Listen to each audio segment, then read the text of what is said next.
It was a time to be remembered only in dreams as we remember infancy. Indeed, it was a second infancy, in which he was breastfed by the planet Venus herself, unweaned till he moved from that place. This is Pints with Jack, Season 8, Episode 18, Perelandra Chapter 15, Ad Alta, to the heights. Welcome, friends, to Pints with Jack, your favorite C.S. Lewis podcast, run by three Thulcandrians, Andrew, David, and myself. Unfortunately, Andrew is not here this week, so it's up to David and myself to guide us through Chapter 15 of Perelandra, where Ransom escapes from his subterranean prison and gets some rest and recuperation before continuing his ascent up the mountain. First, happy Valentine's Day, everybody. That is the day we were recording this. And I have a funny story to start this off with. Tell us, You'll Matt. appreciate this, David.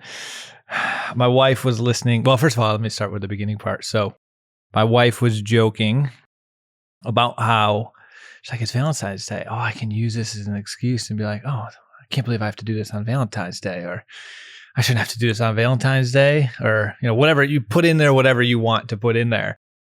And you have to understand she's the most selfless human being in the world. So this was all completely a joke. But then the very first thing we do is we get in a car, and my car starts playing whatever was last played. It was David and Andrew. I think it was the episode I was not on. And Andrew is talking about on his birthday, how he always expects certain things to go his way. And then how they don't go his way.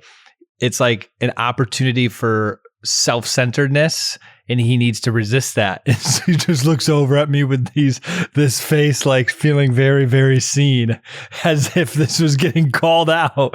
I kid you not, this started playing. We had no idea this was going to play immediately after the joke beforehand of she can do whatever she wants today. That's wonderful. I don't know, the timing of it. Yeah. Well, I went and got a coffee this morning because it is absolutely freezing. And I was listening to the Christian History Almanac, which is a podcast. It's very short. It's 7 minutes each morning. And it's done by 1517. So they're a Protestant group, and they often focus on Reformation figures. And so the host, Dan Van Voris, was focusing on a different Valentine who was born on about the same date. But I'll just read the transcript of what was said. Valentine took up the study of the second book, Studying the Heavens, the Spheres, and what went by astrology, but is much more like our modern mathematics and astronomy. So you see, we've got an immediate link to Perelandra and everything that Lewis is doing. And he goes on and says, in fact, much of what Valentine spent his time arguing was that the planets and the stars don't represent the fates and destinies designed by other gods, but reflect our God. But this Valentine is usually remembered, if at all, for an unfortunate glitch in his otherwise mature understanding of the planets and the universe. According to horoscopes that were still seen as scientific, he was to suffer tragedy in his 60th year. To keep it from happening, he decided to lock himself in his well-barricaded house. Unfortunately, the story is told that robbers, seeing his house bolted up, figured that there was something of value in it. They broke in, and Valentine was killed in the scuffle, a little after his 60th birthday. Oh. So was it fated? Was it predestined? Was it his free will choice? See, it's all the things that we've been talking about this season.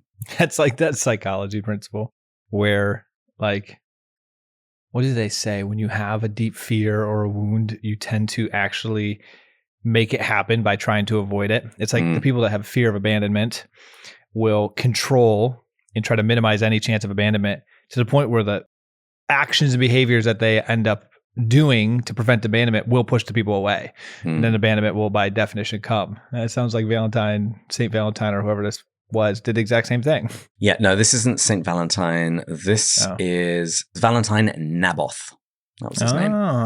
And he was born on the evening of the 13th of February in 1523. I have to say, I'm kind of excited for this episode in a different way. Oh? With it just you and me. Yeah, we haven't done this in ages. First the OG, but more importantly, I'm going to be able to talk again. You can always talk. Just as long as it's about Till We Have Faces, you can say whatever you like. Oh, I know. Life at the moment has been busy. we've released a big feature at work. So the last couple of weeks have been a blur for me. What's the feature? It's called private content. So in our application, we have the ability to upload photo albums for events. And then we run everything through AI so people can search through all of their pictures for pink flowers, balloon arch, and all these other things. But we didn't have a way of having private content so that you can just upload all of these albums and then have all of the processing going so you can use us as effectively as a photo store that you can search and find your stuff. So it was a small thing, but required an awful lot of re-engineering. Do you, the AI tagging or whatever system, do you guys use open source local that you've brought internal? We're using OpenAI at the moment. Okay. That one tends to be the easiest one. Yeah. To be honest. We'll iterate on it, but you got to jump on the AI bandwagon, you know? Yes, that's exactly right. Hey, welcome to my world. Also this week, Matt Wheeler and I recorded an episode on The Horse and His Boy on the Mere C.S. Lewis podcast, which was a lot of fun. That's cool. And coming week, President's Day, and I'm going to be in Chicago. So if I think I'm cold now, I'm going to be even colder in a few more days. That's rough. How about yourself? Any news? No, I mean, no, there's nothing great to report. Just living life. We have a nice little stretch of no travel, so we're or minimal, I should say, relative to our normal. So we're just getting into a lovely routine. Nice. Well, I'm drinking my coffee, as I said. Are you drinking anything? I am drinking a Celsius because we went to the dentist this morning. And first of all, I'm now in Lewis's camp because this dentist, while incredibly efficient, props to them, the cleaning was like, voot, voot, voot, voot, voot. I'm like, oh, this hurts. I think it was like 5 times as fast as any previous cleaning I've ever had. But anyways, they have this fluoride that just like cakes to your teeth for like 6 hours. So you can't have any hot beverage because it'll melt it off. So Celsius it is. Today, we are going to raise a glass. Should we do mine or ours? Oh, I'm giving this to you, man. Milk it. Milk it. The thing is, she's in the room next door because she works remotely from Friday. So she's going to hear this whole thing live. That's fine. We are going to raise a glass to my bride, to my best friend, to my truest love, to my soulmate. I am forever grateful. Actually, for about 355 days previous from here is when I proposed, February 23rd. We are going tonight to the dinner spot that we went to the night that I proposed. So it has been the most magical year from that moment when everything changed. And I am just so eternally grateful for who you are. And I am just so madly in love with you. Cheers. Cheers. I won you some points there. Don't squander them. But the thing I was going to say was, I don't remember what I was going to say. It was something great, though, and it was very applicable, and it related to all of it. Oh, here's what it was. I feel like listeners will enjoy this. I think I told a story about how the person right after my wedding, I'm walking down the street, hears my voice, and says, Matt? And he was a Pints with Jack listener, and he just recognized it. He'd actually never had seen my face before. He just knew the voice. Fast forward, me and Mary Margaret, my wife, go out to dinner with him and his wife. They have 3 kids. We have them over for dinner. We were just with them last night again. So we've gotten to know them really well. They went to Notre Dame. They're 1 year younger. Wonderful couple, Catholic, go to St. Rita's here and listen to the podcast. So it's been fun to have friendships born out of the podcast. Wonderful. Wonderful stuff. Well, let's push on because we can't blame Andrew for slowing us down anymore. Here's my 100-word summary of Chapter 15. Ransom awakes and walks through the cavern through a large cathedral-like throne room. He sees beetle-like creatures in procession below. Ransom falls into a water channel and is ejected into a pool on the mountainside. In a dreamlike state, Perelandra nurses him back to health, although an ankle bite from the unman continues to bleed. Ransom etches an epitaph for Weston into the cliffs and then sets off into the mountains, encountering a singing creature along the way. At the summit, he comes to a red flower-filled valley with a white coffin next to a pool with 2 Eldilla waiting there. So we left Ransom crawling through a cavern where he discovered a firelit cave, and he finally ended the unman and threw his body into the fire. And at the start of this chapter, he wakes up hungry and tired and even wonders whether or not it's worth trying to go on. But thankfully he does, which is good because we have several chapters still to go. But Lewis, the author, tells us that Ransom's memories of this section of the journey are rather disjointed and confused. And I would like to point out, if you recall in the previous episode, I said that Ransom was going through a symbolic Dante's Inferno as he was traversing the underworld before. And actually, at the beginning of this chapter, there's a bit more evidence. It talks about a terrible place where clouds of steam went up forever and ever. And that's a pretty good paraphrase of Revelation 14, 10, and 11. So if I was right about that, then in today's chapter, we should have something a little bit more like Dante's Purgatorio. You know, when I was first reading this, I couldn't tell if this was a dream, a vision. It seems like the key word that came across was delirium. So it seems like it was reality, but it was like a reality that was hard to perceive, understand, almost as if when you wake up from going under in surgery and you're kind of like half with it, you are in reality, you are seeing stuff, but you're not really perceiving it properly. You don't really have any idea what's going on. That was the sense of someone who has had 13 surgeries in my life. Has come up, not 13 surgeries, 13 ER visits, but have gone under for stuff that many times. That's just what I always experience. It's slightly confused. I do think it is all reality, but the word used there was perception. And that is a consistent thing throughout this entire trilogy, him understanding what he's perceiving. And he does see quite a lot of odd things in this section. What are some of them? Well, the first one was he thought he saw, it sounded like a hallway, a tunnel, a cathedral. There was throne chairs. Then at another point, it was like ladybug or beetles of some sort. And they had, but then it sounded like they had a car behind them. So that's where I started thinking, is he back on Earth? You know, as I'm reading this real time, obviously pretty quickly we realized he's not, and this is something else. I actually reread this a couple times because I was so confused. But they were pulling something, but then it's like they're huge, but the distance makes them look tiny. I think it said like gnats. It was just a very confusing thing. And I think there was something on the flat car. And then at some point it uses language like a chariot, I think. I think it's something like the giant beetle king or queen is being carried in procession on a litter. What do you think it actually was? I think that's actually what it was. Okay. And I'm a little sad because Andrew's not here and he loves the Beatles. So I'm sure he would have wanted to talk about them for great length. And when I actually first went through this chapter, I made all of the chapter sections in this, which you then see on the podcast app. They were all names of Beatles songs. But once I realized that Andrew wasn't going to be here, it's like, this is a waste. I'm going to call them something different. But what I think Lewis is doing, he's showing us, again, that there's a bigger world than we might imagine. So if you recall the incident with the Mer people, he was saying that they were like in another world. You know, they shared Perelandra, but it was like a different domain. And there's all this extra life that's going on. And I think this shows very much Lewis's medieval view of the cosmos, this order of being, this hierarchy, a universe teeming with life, worlds that we haven't even begun to encounter. If you think back to the end of the Silver Chair, when after they've killed the green witch / snake, and they're trying to make their way out, all of the gnomes are going down deeper into the earth, and they discover that there's an entire world down here that nobody even knew about. I think that's what Lewis has got at the back of his head. What do you make of this sentence? Assuredly, the inside of this world was not for man, but it was for something. So is the idea that, I think that sentence pretty much supports what you're saying, which is it's an intentional world.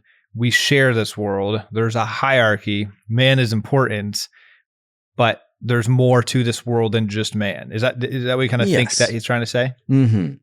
I think so. And I do think it sort of dovetails with Lewis's view of animals. He granted to them much more than a lot of theologians would, and viewing it essentially that they're part of the same system, but it's like a different domain. While he's walking around, he also hears drumming. Boom, ba, ba, ba, boom, boom. It says in the text. The audiobook on that bit's really funny, particularly when you play it at 2 times speed. I love it. But he then also sees this column of light. In the section, it says, There came a fountain of cold light, a column as of water shining with some radiance of its own and pulsating, and never any nearer however long he travelled, and at last suddenly eclipsed. He did not find out what it was. This put me in mind of Exodus, with the pillar of cloud, the pillar of fire that led the children of Israel. And so I'm wondering if in his delirium, this is actually the work of an Eldil guiding Ransom to where he needs to go. Because the next thing that happens is Ransom slips and he finds himself in swift flowing water and he's afraid he's going to be poured into the lake of fire. But that doesn't happen. Yeah, it just kind of plays out. It just kind of happens. It's like pulling him, almost like you picture those tunnel or those water parks. Yeah, that's exactly what I thought. Yeah, it seemed to him that he floated out of blackness into grayness and then into an inexplicable chaos of semi-transparent blues and greens and whites. A moment later, and he was rushed out into broad daylight and air and warmth and rolled head over heels and deposited, dazzled and breathless, in the shallows of a great pool. And then Ransom realizes that he's on the side of a high mountain. All of that journeying upwards that began after the struggle with the unman, he's managed to make it to the top of a mountain. And he's almost too weak to move. And so he just like rolls out of the pool rather than climbing or stepping out. And then he sees that he's been ejected from the mountain through this mouth of a cave that looks like it was made of ice. And the area that he's in, he gradually perceives more and more, but it's rich and it's inviting. And this is where Ransom's recuperation begins. We're told that there were rich dusters of grape-like fruit growing under the little pointed leaves, and he could reach them without getting up. Eating passed into sleeping by a transition he could never remember. And as someone that likes midnight snacking, I can really relate to this. Back in my single days when I'd bring a little plate of food back with me to bed and I'd wake up the next morning surrounded by it. No way. And I actually wouldn't remember that I'd eaten until I looked around. I was like, oh yeah, I did that. That's hilarious. But what happens to time at this point? It sounded as if at this point he's still sort of in this, if I understood it correct, delirium stage, confused. It actually used the word, the expectation of death kept him confused in mind. And so he couldn't tell. He was like, did this all come and play out in a day, 2 days, 5 days, a week? Like it just, he's not really sure what is happening. So I just think he's just still kind of, it's almost like when you kind of wake up again from these surgeries and you kind of go back to sleep and you kind of wake up and you go back to sleep and you're like, I have no idea how much time just passed. Yeah.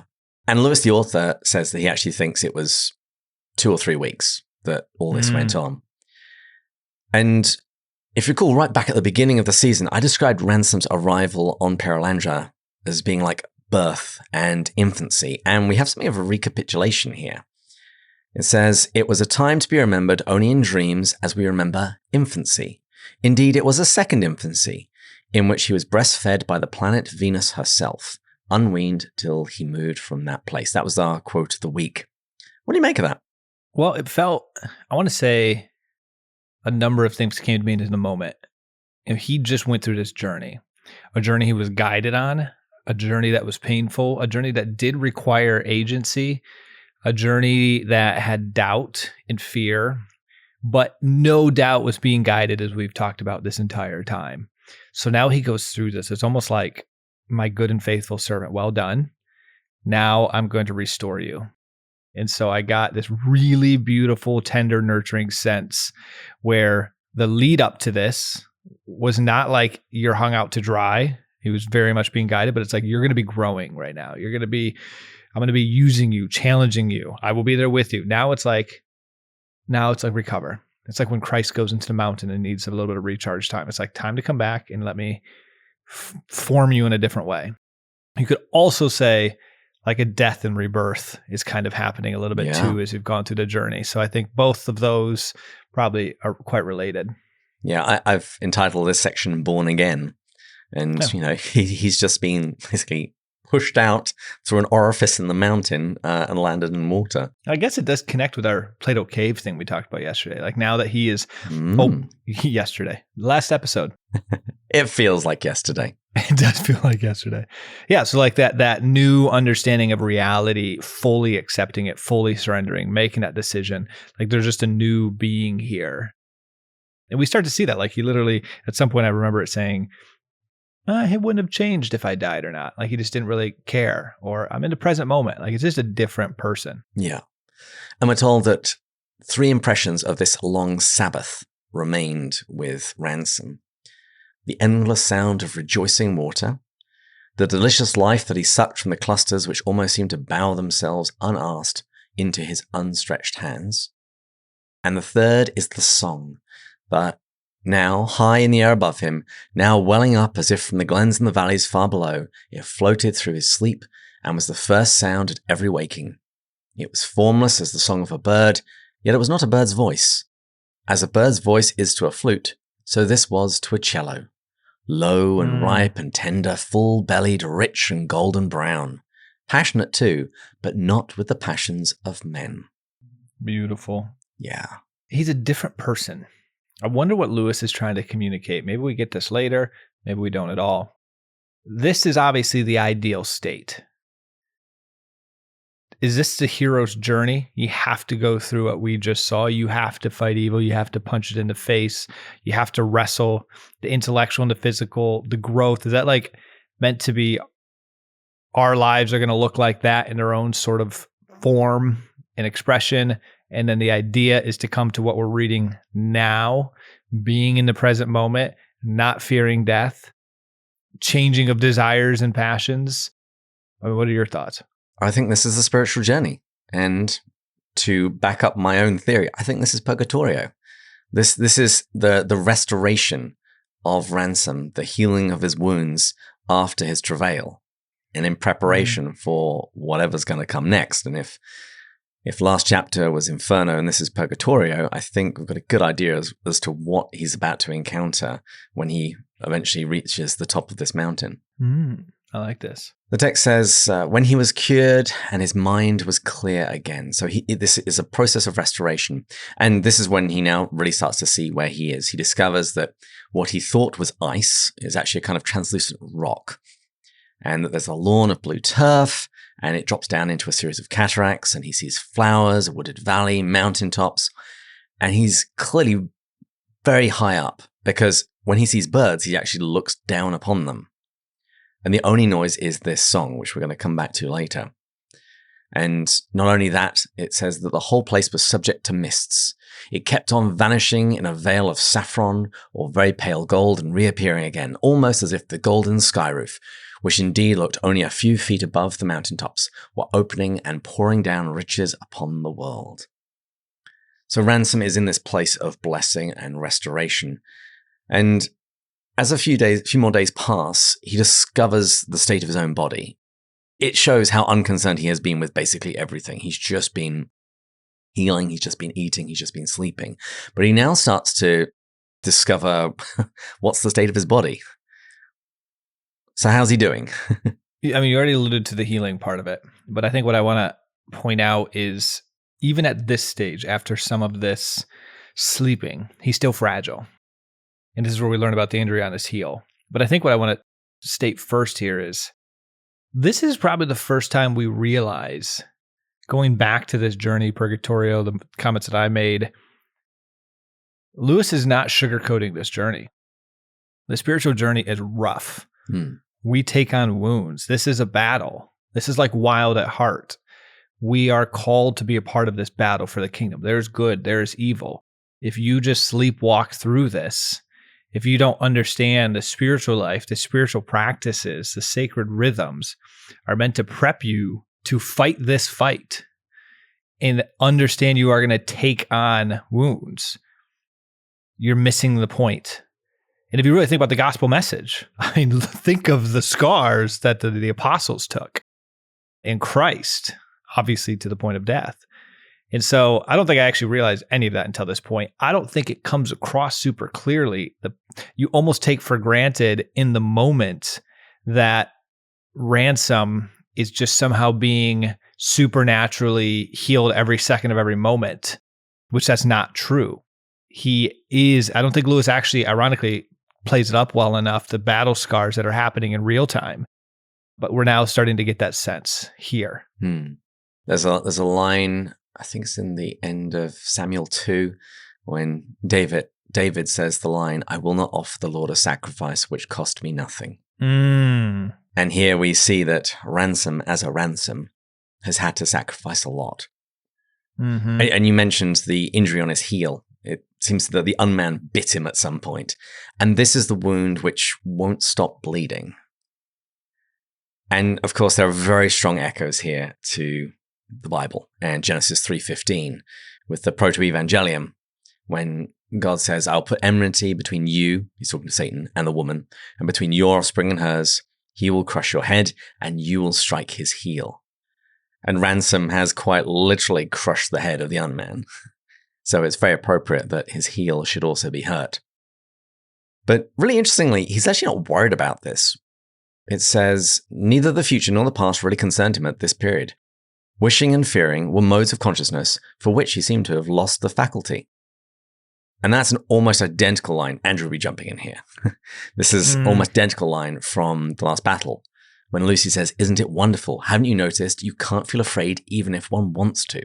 Do you think this wound is meant to... I mean, there's a couple things here. You already alluded to one of it, which is just that it feels as if one of the lessons we're supposed to take is you're just so present in the moment that you don't even realize what's happening. But I wonder if Lewis is trying to communicate something deeper of, like, the resurrected body still had the wounds. Mm-hmm. And so is this something where even though you'll come through it, you'll go through the recovery, you'll go through the healing, those battle scars will always be with you. And they can be beautiful things when redeemed, I guess. I'm pretty sure I've read this section out on the podcast before, but St. Augustine had a commentary on John 20, and he wrote, "We are afflicted with such love for the blessed martyrs that we would wish in that kingdom to see on their bodies the marks of those wounds which they had borne for Christ's sake. And perhaps we shall see them, for they will not have deformity but dignity. And, though on the body, shine forth not with bodily, but with spiritual beauty. For though all the blemishes of the body shall then be no more, yet the evidences of virtue are not to be called blemishes." That's phenomenal. That's exactly what's being communicated here. It's in City of God, chapter 19, if people want to check it out. Check it out. Just before we leave this section, I wanted to take us back to Thulkandra for a moment, because remember when we went through Out of the Silent Planet, Ransom has this dream as he's drugged about the garden. And he sees Weston and Divine being taken out of the garden, and he's straddling the wall. And it says, "Ransom found it impossible to get down from the wall. He remained sitting there, not frightened," interesting, "but rather uncomfortable because of his right leg, which was on the outside, felt so dark, and his left leg felt so light. My leg will drop off if it gets much darker," he said. Was Lewis thinking that at some point Ransom would have his heel hurt? Maybe. I can see it. Ransom then does something which we're told may appear rather foolish, and yet at the time it seemed to him that he could hardly omit it. What did he do, and what did you make of this? He did a memorial for Weston. Yeah, an epitaph. And like honored him and kind of focused on the good parts of him. Honored might be a bit of a strong word, but to some degree, reverenced him. Yeah, and I thought what Lewis was trying to communicate was he was still separate from the person he gave himself over to, the demon. I mean, it actually uses that language where he gave up his will and reason to the bent Eldale. So he gives him agency. He doesn't say, none of this was your fault, everything's all hunky-dory, which would kind of be like a little bit of a universalism. But he also separates, like, there was a greater force here that he surrendered to, and it was still distinct from him, and the evil infiltrated him. I appreciated it. Yeah. Yeah, he recognizes that he's a great physicist, and I think that's exercising the virtue of justice, giving someone their due. I understand the instinct that sometimes, even after something difficult, you want to memorialize it. There's something that you want to mark that moment. And I can think of some particularly dark periods in my life when it came to a conclusion. I kind of needed to draw a line under it. And I see something of that here. And he also says it gave him a bit of exercise, which he had much needed. After a few more days, Ransom sets out on an adventure. He follows the water down the hill, and he's surprised to find that his knees don't tire. And let me just say, as somebody that's walked across Spain, walking downhill is much more tiring than walking uphill. It really wrecks your knees. He's discovering a vitality that he now has. He also discovers a new kind of vegetation, this sort of bluish tree that's about 2.5 feet high. And it's got streamers coming out to the top so that when the wind blows it, they shake. And he names them ripple trees. Ransom then sits down among them. And that means that all these streamers, because the wind is gently blowing, they're all above his head. But as he's sort of under this canopy, he then sees these tiny, tiny mammals. And they're rather like animals from the Forbidden Island, but he says that they're the size of a bumblebee. And so he sees these little mice, and also there's like little horses. He says they were little miracles of grace that looked more like horses than anything he'd yet seen on this world, though they resembled proto-hippos rather than his modern representative. Ransom is worried about treading on them, but they soon move away. At the end of this chapter, I'm going to ask again, why are we doing this chapter? And this does seem to be a repetition of the theme from the beginning of the chapter, when he was seeing all of this other life going on, all these other systems of life, all these other domains that were going along at the same time, within this larger story. I wonder if that question comes because it feels a little bit or a lot bit different than what we've been reading, like the juxtaposition of these. But as I go through them, I would say some of the best lessons have come last chapter and this one, in terms of bringing full circle the broader themes, the spiritual things. I mean, just think about some of the stuff we've already talked about here and some of the lessons we're already seeing through here. Think of the woundedness. Think of the fact that this kind of bookends. You have this long journey that, you understand it's a spiritual journey, but now you see. Now everything comes full circle. Last week, you saw that as well in our conversation, some of the key points that we teased out with the true fighting of it and some of the broader spiritual points that I mentioned. At least from my perspective, this definitely feels like, oh, here's where all these lessons are. They're all building. They're all brewing. Don't get me wrong. But this is like now calling them out and honestly kind of making them obvious. And we're also in a period of restoration.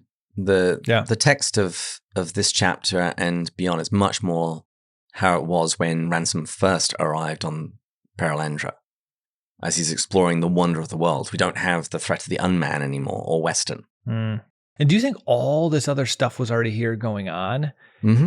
Or was in hiding, or he never noticed it? Like, we're at a new phase here. Evil has been defeated. He's a reborn man. And now all of this stuff is coming to the woodwork. Is it that it was suppressed due to the evil that was on the planet, or it was put off into the other side, or he's just in a different area of it and there's nothing to be read into this at all? I would say the latter.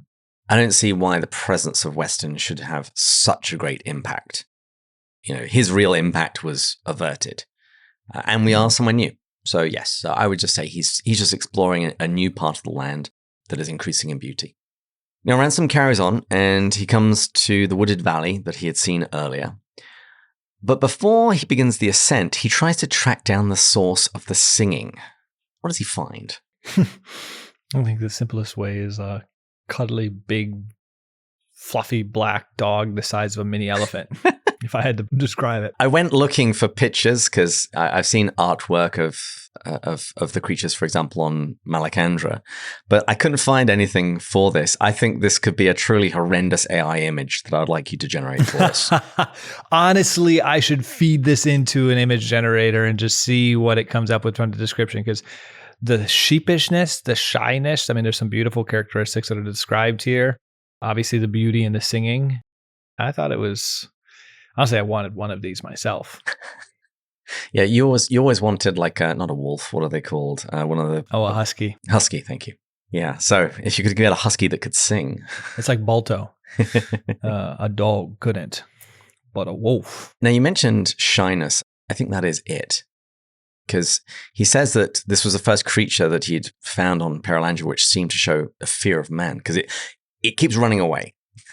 Ransom keeps trying to find it, and it keeps, as soon as it notices that he's near, stops singing and then makes a break for it.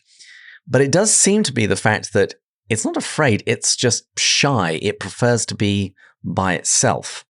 After he's seen this weird dog animal, he even calls it and it comes to him. it says he could make no headway with it, and when at length it retreated out of sight, he did not follow it. To do so would have seemed an injury to its fawn-like shyness, to the yielding softness of its expression, its evident wish to be forever a sound and only a sound in the thickest center of untravelled woods.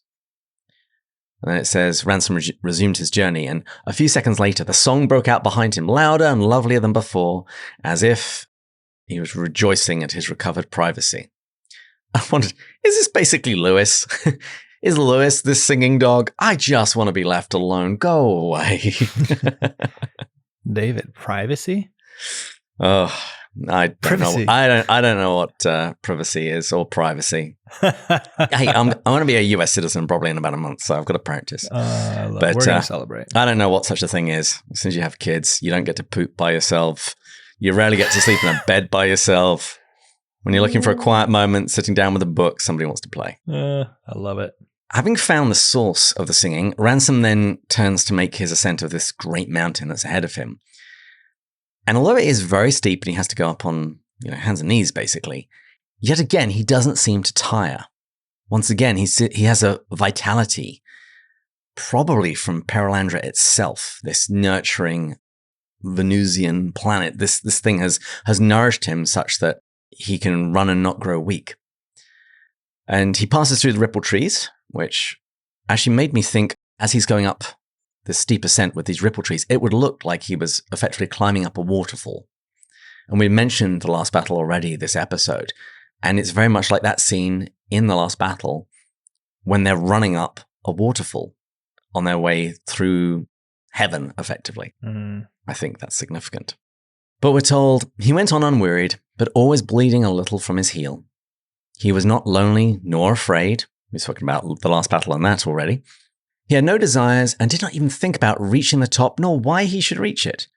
To be always climbing this was not, in his present mood, a process, but a state. And in that state of life, he was content. It did once cross his mind that he had died and felt no weariness because he had no body. The wound in his heel convinced him that this was not so. But if it had been so indeed, and these had been transmortal mountains, so afterlife mountains, his journey could hardly have been more great and strange. A good chunk of this fit with what we were talking about, transformed person, rebirth, being in the present moment, unweariedness. That all kind of makes sense to me for someone that's entering into more of a saintly type of a state. I thought the no desires was a little interesting. I guess I never really have thought of it. Maybe that's not what Lewis is trying to communicate here.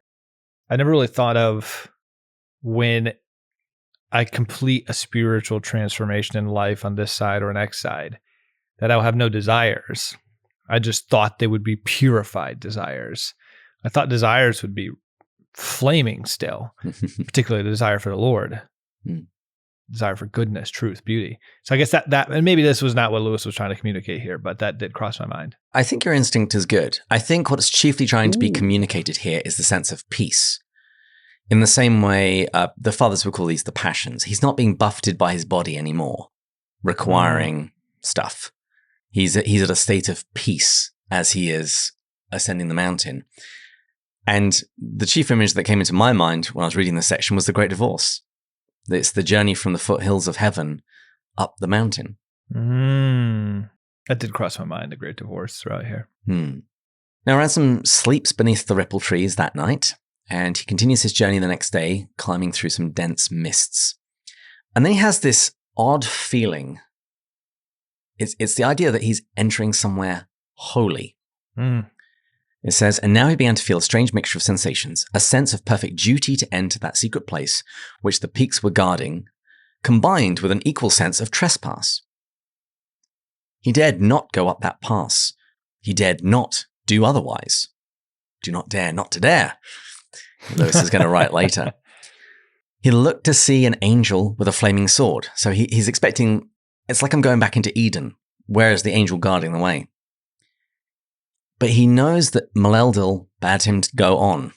And he says, this is the holiest and most unholy thing I have ever done. Do you know what's interesting about this? I didn't think about this until hearing you talk. You would think he would have a sense of success. at this point. Hmm. I mean, he fought the good fight. There's room for ego. There's room for like, I'm excited to go see Maladale. I did what I was supposed to do. Yeah. But there's a deep, deep humility. There's no sense of, I did this. In fact, there's still a sheepishness. There's still like St. Peter dropping on his knees in The Chosen when he sees Christ. And in the Bible, Matthew. Oh, and in the Bible. Is in the Bible too? Okay. In the Bible. I mean, I think I'm a little bit surprised by this. I'm impressed. Like there's none of it. And he's not even really wondering about what he's going to until this point when he's realizing that he's entering holy ground. And if you recall back in Out of the Silent Planet, Hoy spoke about meeting Maladale up at the top of the mountain. But anyway, Ransom begins to walk through red flowers, which means that finally his bleeding ankle leaves no trace. And he then sees the top of the mountain, which is actually a shallow. It's like a little shallow cup, a little valley of the gods, the sort of place that Orwell might like to visit. I'm tempted to just leave a gap here for Andrew to splice something in, but we're going to move on. Oh, I love it. No, Matt, can you describe what he sees at the top of this mountain? Yeah. It's like he's arrived. If I had to describe it, it's like he's arrived at the peak of what you would imagine you would experience if you climbed up in the Great Divorce. And what he finds waiting up there is the coffin that he came, like that chariot. But also, like, the angels were there. So I get the sense, I have not read ahead here, that it will probably be maybe a celebration or some conversation or something. But he won't be going further. His time is like not come yet to go through the gates. So they come to meet him right at the gates, top of the Purgatorio. I've never read Dante, but well done, my good and faithful servant, but you're going to be returning home in the coffin now. Like, that's what I assume is about to happen. Yes. There's an interesting line about that coffin, though. And when he realizes what it is, and originally he thinks, is this an altar? And then he realizes it's a coffin, although I actually think you could almost call it an altar of sorts. But he then realizes it was prepared for his return. And it says, if he had said, it is for my burial, his feelings would not have been very different. Now, that could actually be taken a few different ways. I'm going to take it the wrong way at first, which is probably what you're getting at here. The bad way. I would think that would be disappointing. I'm thinking of St. Paul. Like, imagine you have gone through the spiritual journey. You're at the state you're in. His desire should be quite rightly oriented to be in communion with God. And I'd be like, oh, you send me back to earth, man. That was one heck of a journey to get to this point. Can't you just take me? Haven't I done my deed? Like, I'd love to be in perfect communion with you. But then obviously, not my will, but thy will be done. Yeah, because you can take it that he has the same feeling about returning to earth as the same feeling that he would have for death in terms of fear. Doesn't want to do it, wants to stay where he is. Oh, I didn't think about that one. Yeah, that's sort of the flip side of it. The third side then is the positive side. So mine was a negative side. Like, don't you think you would want to actually go to death? The positive side is that he has no fear of death. Like so that was my very first thought. Then the second one, which is what I actually stated first, but I never really thought about yours, the being in the present moment, which also is a form of a positive way to read it. Yeah, the text is slightly ambiguous. I'm not entirely sure which one we are meant to think. At least at the most basic level, we can say that the idea of returning to Earth and death are at least very similar to Ransom at the moment. I think we can posit in a decent direction that it's the two positive interpretations of this. Lewis has given us no hint in the context here that there's something bad with Ransom, that this is a purified version. So I think the desire to be in the present moment in the not fear of death, which also is very related to big themes, is what Lewis is trying to communicate. Maybe not realizing someone might be like, oh, wait, shouldn't you want to die and go? It does raise some interesting questions. Just before we talk about the angels, I do want to just consider the view that Ransom has. He sees blood red flowers everywhere and water. And I'm probably reading too much into this, but my mind immediately went to the cross when blood and water poured out. That makes sense. But let's talk about the angels. They're back. Yeah, what do you want to talk about? I wondered if you had any thoughts about that. Because we were led to believe that there weren't Eldilla on this planet. Oh, that's the part I missed. Why this didn't really stick out to me as anything unusual. Honestly, I was expecting him to be surrounded by, similar to the end of the last book, where all of a sudden everyone is here and the great communion of saints and the celebration, all that stuff. So I guess it didn't really stick out to me, but I forgot that little point. Yeah. Why weren't they supposed to be here? Maybe that will help me give a little more thoughts. Basically, the incarnation changed everything, and the ruling of planets became different. I think it was a couple of chapters ago that we learned about it, because one of actually I think it's more than that, because Ransom, when he was realizing that the unman / Weston was here, was like, okay, well, where are the Eldilla? Because they helped me out last time. Do you think that was an untrustworthy narrator that didn't have full information, so that was just a wrong, or it was correct, there's none on here, and now they just... Well, I have actually read the next chapter. Oh, okay. Well, then we'll wait. If it's we're coming near next the end, chapter. so I Okay. know that, no, I don't think it was an untrustworthy narrator. Okay. I think we're about to find out something. There's a transition that is happening here. And I do love the last line of this chapter. Ransom stood still. It was not for him to speak. Because he knows he's about to find out some stuff. Well, now I'm excited for next chapter. As Ransom is standing there silently, I want to ask you, what do you think is the point of this chapter? Bottom line. I really think it's meant to show you the aftermath of the spiritual journey, of the good fight fought and won. That it's going to be messy, that it's going to be bloody, that it's going to be painful, but you will be caught in the tender, loving arms of our Lord and Savior afterwards. You will be restored.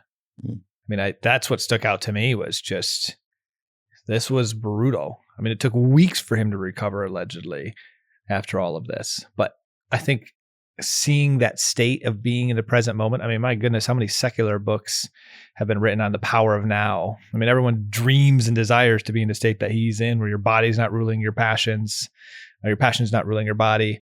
You're willing to not be afraid of death. So it's kind of like giving you the why and the how. And the how is rough, but the why is strong. I think the only thing I would add to that is, I think this chapter is a chapter of transition, because we're about to come to, the literal apex, the literal summit, and to have everything finally be restored and sorted out. And this was the final stage, and this was the final stage for Ransom coming to that point. I'm looking forward to that.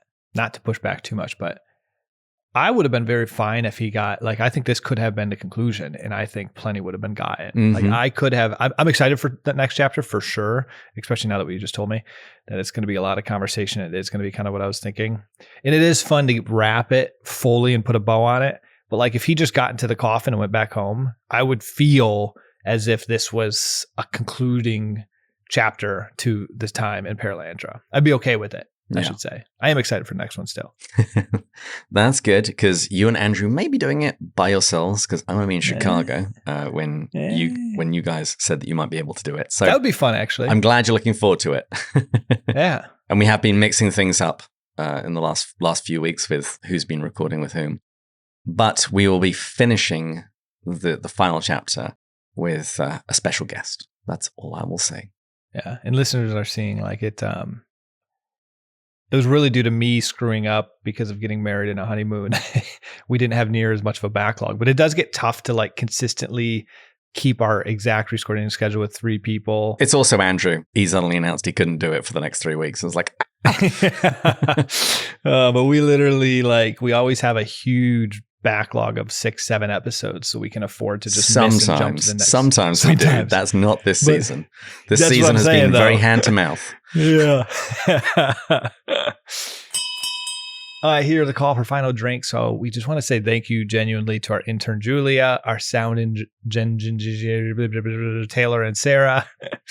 Thank you to our Patreon supporters, particularly our top tier supporters. After last week's suggestion, and actually this is an old one after last months and months suggestions, we're continuing to do it in reverse order. Dan, Jody, Robert, Mark, Mary, Margaret, Rowdy, Angela, David, Peter, Kate, James, John, Sarah, Rebecca, Megan, Brian, Joanna, Kelly, Stephen, Gary, Paul, Kay, Becca, Shane, Thomas, Amanda, Joelle, Erica, Matt, James, Bud2, Bud1, Edgar, Aldo, Kevin, and Mark. And of course, thanks to all of you guys for listening. And since it's Valentine's Day at the time of recording, I would just invite everybody, tell someone that you love them today. Because life is short. But shout it at them in German, because life is also terrifying. Ich liebe dich. Ich liebe dich. All right, I'm going to save that. And please join us next time when we'll continue going further up and further in. Cheers. Cheers.